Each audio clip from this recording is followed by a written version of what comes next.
ایک بار حضرت صلی اللہ علیہ وسلم لوگوں میں بیٹھے ہوئے ان سے باتیں کر رہے تھے۔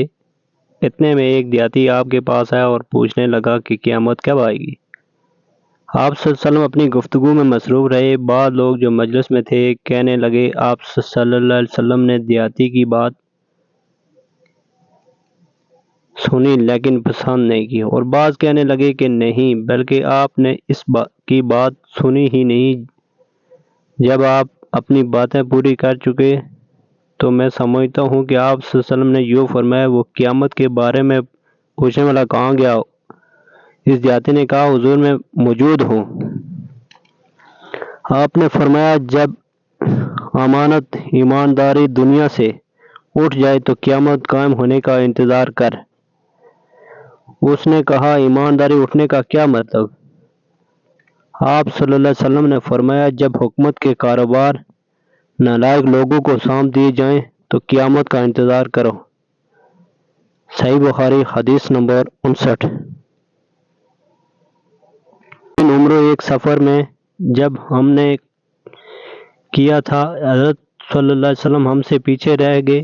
آپ صلی اللہ علیہ وسلم ہم سے اس وقت ملے جب عصر کی نماز کا وقت آن پہنچا تو ہم جلدی جلدی وضو کر رہے تھے۔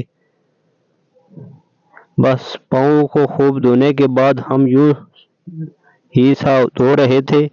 یہ حال دیکھ کے آپ صلی اللہ علیہ وسلم نے بلند آواز سے پکارا دیکھو ہڈیوں کی خرابی دوزخ سے ہونے والی 2 یا 3 بار آپ کے صلی اللہ علیہ وسلم نے یوں ہی بلند آواز سے فرمایا۔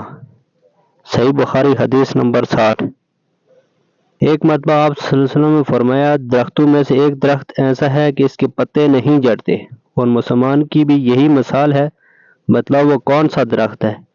یہ سن کے لوگوں کے خیالات جنگل کے درختوں میں چلے گئے۔ انہوں نے کہا میرے دل میں آیا کہ بتلا دوں کہ وہ کھجور کا درخت ہے، لیکن وہاں بہت سے بزرگ موجود تھے اس لیے مجھ کو شرم آئی۔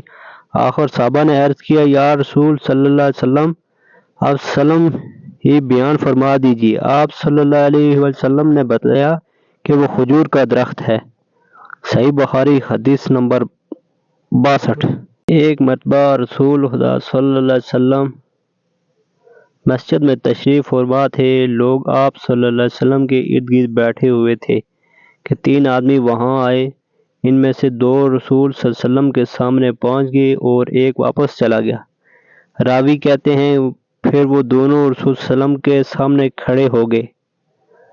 اس کے بعد ان میں سے ایک نے جب مجلس میں ایک جگہ کچھ گنجائش دیکھی تو وہاں بیٹھ گیا، اور دوسرا اہل مجلس کے پیچھے بیٹھ گیا، اور تیسرا جو تھا وہ لوٹ گیا۔ تو جب رسول صلی اللہ علیہ وسلم اپنی گفتگو سے فارغ ہوئے تو صحابہ رضی اللہ تعالیٰ عنہم سے فرمایا کہ کیا میں تمہیں 3 آدمیوں کے بارے میں نہ بتاؤں؟ تو سنو، ان میں سے ایک نے اللہ سے پناہ چاہی، اللہ نے اسے پناہ دے دی۔ دوسرے کو شرم آئی تو اللہ بھی اسے شرمایا اور اسے بخش دیا، اور تیسرے شخص نے منہ موڑا تو اللہ نے بھی اس سے منہ موڑ لیا۔ صحیح بخاری۔